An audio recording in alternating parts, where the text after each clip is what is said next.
اور اپنی جو علاقائی یا جغرافیائی سالمیت ہے، خود مختاری ہے، اس کو ریسٹور کرنے کے لیے، اس کو واپس حاصل کرنے کے لیے اپنے تمام وسائل لگائیں گے.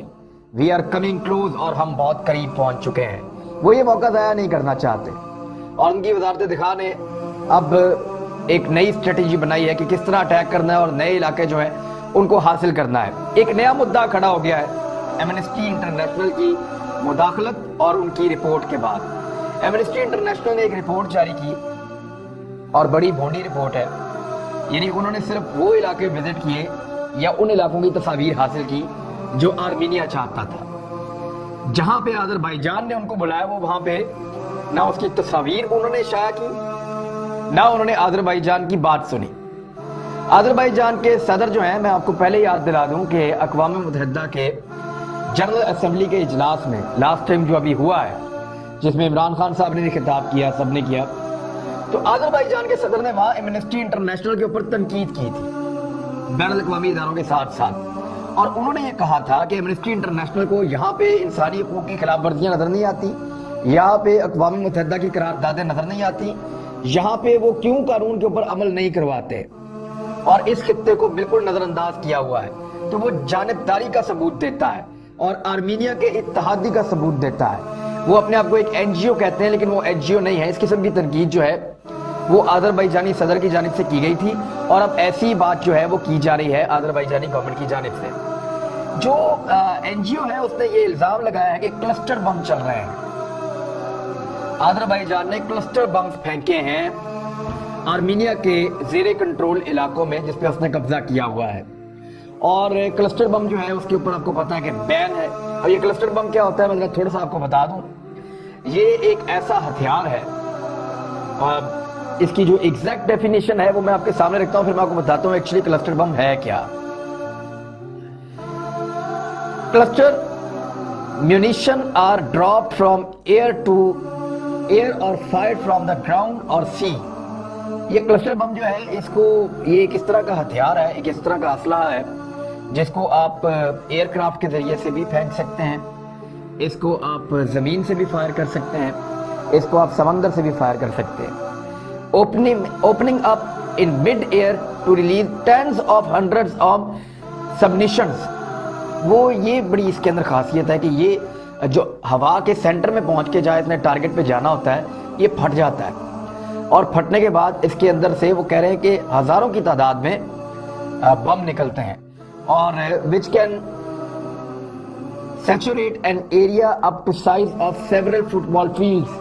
اور اس کے اندر سے اتنے زیادہ بم نکلتے ہیں اور وہ اتنے زیادہ پھیل جاتے ہیں جتنا بہت ساری فٹ بال گراؤنڈز ہو. یعنی ایک فٹ بال گراؤنڈ بہت بڑی ہوتی ہے، اگر بہت ساری ایک درجن بھر بھی فٹ بال گراؤنڈز ہو تو اتنے ایریا کے اندر وہ بم پھیل جاتے ہیں اور بڑی زبردست تباہی پھیلاتے ہیں. Anybody within the strike area of the cluster munition, جو بھی آدمی اس کی رینج میں آ جاتا ہے یا اس پورے ایریا کے اندر موجود ہوتا ہے، be the military or civilian, چاہے وہ فوجی ہو چاہے وہ سول آدمی ہو، is very likely to be killed or seriously injured. اب یہ ضرور ہوتا ہے کہ یا تو وہ مارا جاتا ہے یا وہ سیریسلی انجرڈ ہو جاتا ہے. اس بم کو اس لیے منع کیا گیا ہے کہ یہ اچھے برے کی تمیز نہیں کرتا. ایسا نہیں ہے کہ آپ نے اگر ایک فوجی کو مارنا ہے، کسی جگہ پہ 10 فوجی موجود ہیں اور 10 سویلین موجود ہیں، اگر آپ کلسٹر بم پھینکیں گے تو وہ آدھے رستے میں جا کے پھٹے گا اور سب کے اوپر گر جائے گا، اور سویلین بھی بیچ میں مارے جائیں گے. تو عام لوگوں کے نقصان سے، جانوروں کے نقصان سے اور نباتات کے نقصان سے بچانے کے لیے انسانیت کو اس بم کو منع کیا گیا ہے. اور اس کے اوپر جو ہے وہ ایک کولیشن بھی بنائی گئی ہے، اس کے اوپر ایک کنونشن بھی موجود ہے. تو یہ کلسٹر بم جو ہے وہ اتنا خطرناک ہتھیار ہے کہ یہ آتا ہے میزائل کی طرح رستے میں پھٹتا ہے اور ہر طرف پھیل جاتا ہے. کئی فٹ بال گراؤنڈ، یہ ایکڑوں کے علاقوں میں پھیل جاتا ہے، اور وہاں پہ جو ہے جتنے لوگ ہوتے ہیں سب کو متاثر کرتا ہے، یا تو شدید زخمی کرتا ہے یا جان سے مار دیتا ہے. تو اس بم کو منع کیا گیا انٹرنیشنلی، آپ اس کو نہیں چلا سکتے. افغانستان میں امریکہ نے پھینکے تھے، اس کو کسی نے نہیں منع کیا. عراق میں پھینکے تھے، اس کو کسی نے نہیں منع کیا. لیبیا میں پھینکے تھے، اس کو کسی نے منع کیا. اور دنیا بھر میں یہ پھینکتے ہیں لیکن ان کو منع کوئی نہیں کرتا. بہرحال یہ کلسٹر بم ہے جن کا استعمال کیا جاتا ہے اور بڑے پیمانے پر کیا جاتا ہے دنیا میں. لیکن یہ الزام ایمنسٹی انٹرنیشنل نے لگایا ہے آذربائیجان پہ کہ وہ کلسٹر بم استعمال کر رہا ہے آرمینیا کے خلاف، جبکہ آذربائیجان کا یہ کہنا ہے کہ آرمینیا کلسٹر بم استعمال کر رہا ہے اور جو آذربائیجان کے وزارت خارجہ کے یا خارجی ڈپارٹمنٹ کے ہیڈ ہیں اور پریزیڈنٹ آف آذربائیجان کے بہت قریبی آدمی ہیں حکمت حاجییف، انہوں نے یہ کہا ہے کہ اگر آرمینیا کو اتنا ہی خطرہ ہے یا اتنی پریشانی ہے کلسٹر بم سے، تو پھر وہ اس کنونشن کا حصہ خود کیوں نہیں بن جاتا جس میں یہ منع کیا گیا کہ یہ بم نہ چلایا جائے۔ اور ایمنسٹی انٹرنیشنل 2 نمبری کر کے اس وقت آرمینیا کا ساتھ دے رہا ہے، آرمینیا کی طرف سے پارٹی بن کے سامنے آ گیا ہے، اور انہوں نے وہ علاقے نہیں دیکھے جہاں پہ آرمینیا نے ہمارا نقصان کیا ہے۔ اب تک جو آذربائیجان کا نقصان ہوا سویلینز کا، وہ بھی میں آپ کو بتا دیتا ہوں۔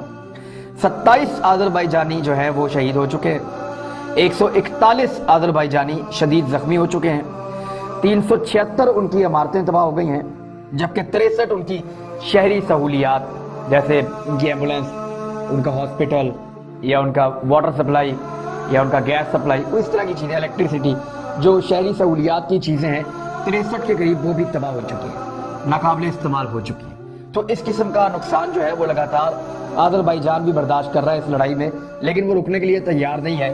آذربائیجان کے صدر نے کہا کہ ہم پیچھے نہیں ہٹیں گے، پورے کے پورے شہر انہوں نے آزاد کروا لیے ہیں، اور کل تک کی اطلاعات تھی 9ویں دن کے آخر تک کی، وہاں پہ 22 علاقے، اور اب تک کی اطلاعات کے مطابق 25 کے قریب علاقے جو ہیں وہ آذربائیجان نے آزاد کروا لیے ہیں، اور مزید علاقوں کو آزاد کروانے کے لیے زور لگا رہا ہے۔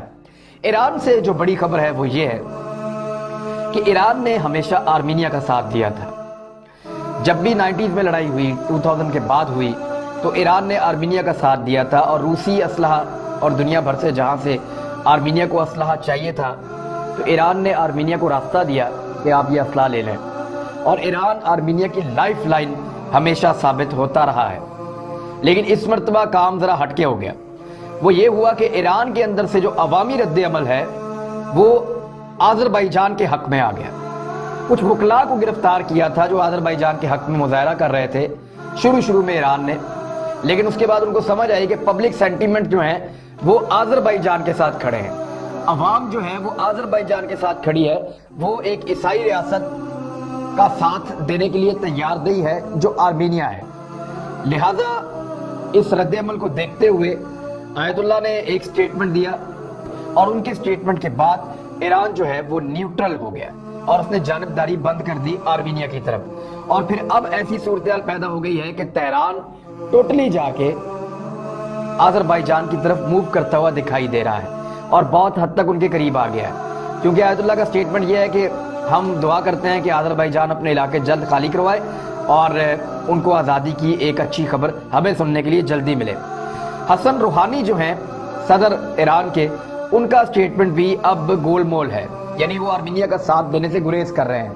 آرمینیا کے لیے یہ ایک بری خبر ہے کہ اس خطے میں جو اس کی سراؤنڈنگ کے اندر واحد ایک ایسا ملک تھا جو بڑی مضبوطی سے اس کے ساتھ کھڑا ہو جاتا تھا، اس کو سپورٹ بھی دیتا تھا، وہ اب اس کے ساتھ موجود نہیں ہے۔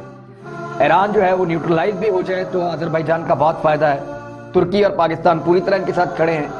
چیچنیا نے اسٹیٹمنٹ جاری کیا ہے کہ وہ آذربائیجان کے ساتھ مکمل حمایت کا اعلان کرتا ہے، اور روس جو آرمینیا کو ہتھیار فراہم کرتا تھا وہ اب اس کے اندر غیر جانبداری کا مظاہرہ کر رہا ہے۔ یہ بھی آذربائیجان کے لیے ایک موقع ہے کہ وہ جلد از جلد اپنے علاقے خالی کروائے۔ لیکن اس وقت ایک گھمسان کی لڑائی ہے، کچھ ایسی فوٹیجز ہیں جن میں دکھایا جا رہا ہے کہ آذربائیجان کے طیارے گر رہے ہیں یا ان کا نقصان ہو رہا ہے، یہ ویسٹ کا پروپیگنڈا ہے۔ ایسی کوئی چیز ابھی تک رپورٹ نہیں ہوئی، نہ آرمینیا کے میڈیا میں رپورٹ ہوئی ہے، نہ آذربائیجان کے میڈیا میں رپورٹ ہوئی ہے، بلکہ آرمینیا کا اگر آپ میڈیا دیکھیں تو وہ لگاتار صلح کے لیے اور جنگ بندی کے لیے زور ڈال رہا ہے، جبکہ آذربائیجان کا میڈیا اگر آپ دیکھیں تو وہ فٹافٹ جنگ جیتنے کی جلدی میں ہے۔ تو 27 ستمبر سے لے کر 6 اکتوبر تک کی رپورٹ یہ ہے کہ 25 کے قریب علاقے آزاد ہو چکے ہیں، اور باقی علاقوں کی آزادی کے لیے آذربائیجان بہت تیزی سے موو کر رہا ہے۔ اب تک کے لیے اتنا ہی، اپنا خیال رکھیے گا، اس چینل کا بھی